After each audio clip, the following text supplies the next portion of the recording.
Hello students, BA second year की आज की क्लास में हम परंपरागत और आधुनिक राजनीति शास्त्र में अंतर को देखेंगे। परंपरागत और आधुनिक राजनीति शास्त्र में अंतर का आज हम अध्ययन करने वाले हैं। मैंने आपको राजनीति शास्त्र के अर्थ के बारे में बताया था कि सामाजिक ज्ञान विषय में मानव जीवन के समस्त पक्षों का अध्ययन होता है और राजनीति शास्त्र जो है उसी से संबंधित है। मतलब कहने का मतलब ये है कि सामाजिक ज्ञान के बहुत सारे पक्षों में से राजनीति शास्त्र मानव जीवन के राजनीतिक पक्ष का अध्ययन करने वाला विषय है। तो शुरुआत हमने कर दी थी, अर्थ पढ़ा था, इसकी परिभाषाओं के बारे में पढ़ा था, इसके क्षेत्र के बारे में पढ़ा था। फिर मैंने आपको बताया था कि परिभाषाओं के संबंध में, क्षेत्र के संबंध में हमने दो प्रकार के दृष्टिकोण देखे थे। एक देखा था परंपरागत दृष्टिकोण और दूसरा आधुनिक दृष्टिकोण देखा था। परंपरावादियों का क्षेत्र जो था वो सीमित था। परंपरावादियों की अध्ययन पद्धतियां ऐतिहासिक, दार्शनिक और कानूनी हुआ करती थी और गणितीय पद्धतियों का प्रयोग जो था वो उसमें नहीं किया जाता था। परंपरावादी जो है वो राजनीति शास्त्र को कलाओं में भी पिछड़ी हुई कला मानते हैं, कला के रूप में देखते हैं, कला और दर्शन दोनों का संगम मानते हैं। और आधुनिक राजनीति शास्त्री जो है वो मानव के राजनीतिक व्यवहार, शक्ति, सत्ता, राजनीतिक व्यवस्था और विभिन्न प्रकार की अंतः क्रियाओं से राजनीति शास्त्र को जुड़ा हुआ देखते हैं। तो आज हम परंपरागत और आधुनिक राजनीति शास्त्र में अंतर को देखेंगे और इस टॉपिक को कंप्लीट करेंगे। तो अंतर के जो बिंदु हैं वो पहला बिंदु है परिभाषा के संबंध में, दूसरा बिंदु है विषय क्षेत्र के संबंध में, तीसरा बिंदु है प्रकृति के संबंध में, चौथा बिंदु है अध्ययन पद्धतियों के संबंध में और पांचवा बिंदु है मूल्य और उद्देश्य के संबंध में। दोनों दृष्टिकोणों के बीच में या दोनों अप्रोचेस के बीच में क्या अंतर है।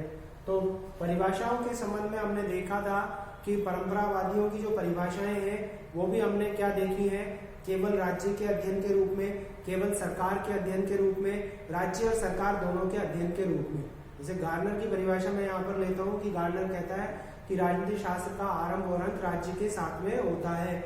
सीले कहता है कि राजनीति शास्त्र जो है उसी प्रकार से राजनीतिक पक्ष का अध्ययन करता है जैसे कि अर्थशास्त्र धन का पता लगाता है, ज्यामिति, स्थान और दूरी का पता लगाता है, बीजगणित में अंकों का अध्ययन होता है। और लिकॉक क्या कहता है कि सरकार से संबंधित विद्या है। तो केवल सरकार के अध्ययन के रूप में, केवल राज्य के अध्ययन के रूप में और राज्य और सरकार दोनों के अध्ययन के रूप में परिभाषाएं जो है वो दी गई है। तो कुल मिलाकर ये है कि परंपरावादियों की परिभाषाएं जो है वो राज्य और सरकार के अध्ययन के रूप में हमें देखने को मिलती है। या तो केवल राज्य का अध्ययन या केवल सरकार का अध्ययन या राज्य व सरकार दोनों का अध्ययन माना जाता है। जैसे एक परिभाषा मैं आपको बताता हूँ कि गिलक्राइस्ट ने कहा था कि यह राज्य मतलब राजनीतिक शास्त्र जो है वो राज्य और उसके साधन सरकार से संबंधित है। तो दोनों के अध्ययन से भी संबंधित परिभाषाएं हैं। तो परिभाषाओं के संबंध में परंपरावादी क्या कहते हैं मैंने आपको बताया। आधुनिक राजनीतिक शास्त्र जो है वो मानव के राजनीतिक व्यवहार के साथ में, राजनीतिक व्यवस्थाओं के अध्ययन के साथ में, निर्णय निर्माण की प्रक्रिया के साथ में इसकी परिभाषाओं को देते हैं और वो व्यक्ति और उसके राजनीतिक व्यवहार से संबंधित परिभाषाओं को देते हैं। तो परंपरावादियों की परिभाषाओं का केंद्र बिंदु राज्य और सरकार है, जबकि आधुनिक राजनीति शास्त्रियों की परिभाषाओं का केंद्र बिंदु व्यक्ति और उसका राजनीतिक व्यवहार, राजनीतिक व्यवस्थाएं जो है वो हमें देखने को मिलता है। तो परिभाषा के संबंध में अंतर, जितनी भी परिभाषाएं आपको याद है, अगर आपको 500 शब्दों में 600 शब्दों में उत्तर देना है तो फिर आपको आंसर उसी हिसाब से लिखना पड़ेगा। और बहुत संक्षेप में दिया है तो आप इस तरीके से बता दीजिए, प्रश्न जिस तरीके से पूछा गया उसी तरह से बताना है। फिर विषय क्षेत्र के संबंध में परंपरावादियों का जो विषय क्षेत्र है वो संकुचित है। आधुनिक राजनीति शास्त्रियों का क्षेत्र जो है वो क्या है, व्यापक है। परंपरावादी राज्य, सरकार, कानून, संप्रभुता और मानव की धार्मिक मान्यताएं उनके साथ में राजनीति शास्त्र के क्षेत्र को जोड़कर देखता है, जबकि आधुनिक दृष्टिकोण राज्य, सरकार और संप्रभुता के अध्ययन को तो शामिल करता है, साथ में राजनीतिक व्यवस्थाओं और मानव और उसके राजनीतिक व्यवहार, अंतर्राष्ट्रीय संबंधों, विदेश नीतियों आदि के बारे में अध्ययन करना चाहता है या इनको विषय वस्तु बनाना चाहता है आधुनिक राजनीति शास्त्री। तो विषय क्षेत्र के संबंध में एक तरफ संकुचित है और एक तरफ व्यापक है, एक तरफ राज्य सरकार है और दूसरा तरफ व्यक्ति और उसका राजनीतिक व्यवहार, राजनीतिक व्यवस्थाएं जो है वो इसके अध्ययन क्षेत्र में शामिल की गई है। प्रकृति के संबंध में परंपरावादी जो है वो विज्ञान तो नहीं मानते, जैसे बकल कहता है कि कलाओं में भी पिछड़ी हुई कला है, इस प्रकार की बात जो है वो देखने को मिलती है।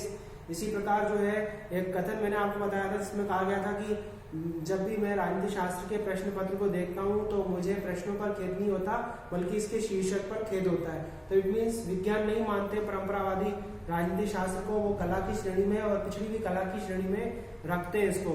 जबकि आधुनिक राजनीति शास्त्री जो है वो इसे सर्वोच्च विज्ञान की संज्ञा देते हैं।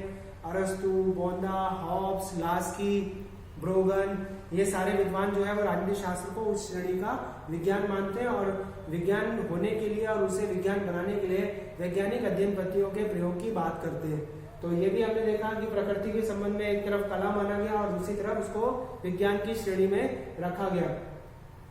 इसके अलावा जो अपन विषय क्षेत्र की अगर अपन बात करते हैं तो कैटलिन, लासवेल, कैपलान ये शक्ति और सत्ता के साथ में राजनीति शास्त्र के अध्ययन को जोड़कर देखते हैं।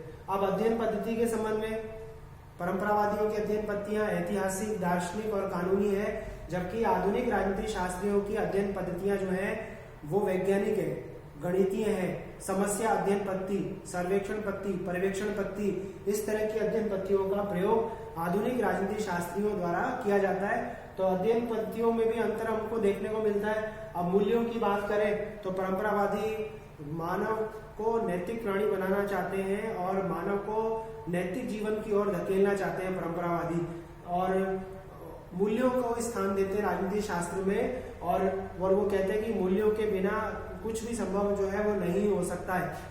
और आधुनिक राजनीति शास्त्री जो है वो मूल्य विहीन बनाना चाहते हैं और वो कहते हैं कि अगर मूल्यों से संबंध रहेगा तो यह विज्ञान नहीं बन सकता और इसे विज्ञान बनाना है तो मूल्यों से उसका संबंध विच्छेद करना पड़ेगा। जब हम व्यवहारवाद की बात करते हैं तो व्यवहारवाद में डेविड ह्यूस्टन राजनीति शास्त्र को अति वैज्ञानिक युग की ओर ले जाता है, या वो अति वैज्ञानिकता की बात करता है और वो मूल्यों से संबंध विच्छेद करने की बात करता है। लेकिन उत्तर व्यवहारवाद में वो स्वयं स्वीकार करता है कि जितना आसानी से हम कोट को उतार कर फेंक सकते हैं उतनी आसानी से हम मूल्यों से अपना संबंध विच्छेद नहीं कर सकते।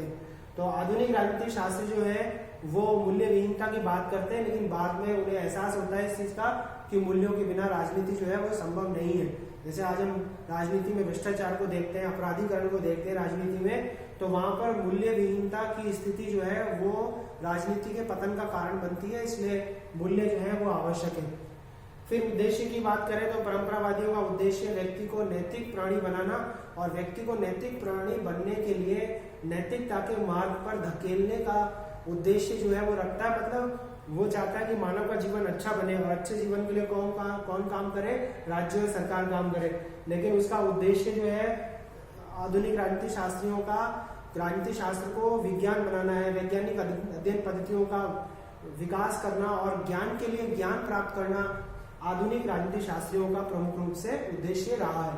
तो जब आपसे कहे कि 200 शब्दों में लिखे, 250 शब्दों में लिखे, तो मैंने जो आपको यहाँ पर बताया है वो आप अंतर के बिंदु लिख सकते हैं।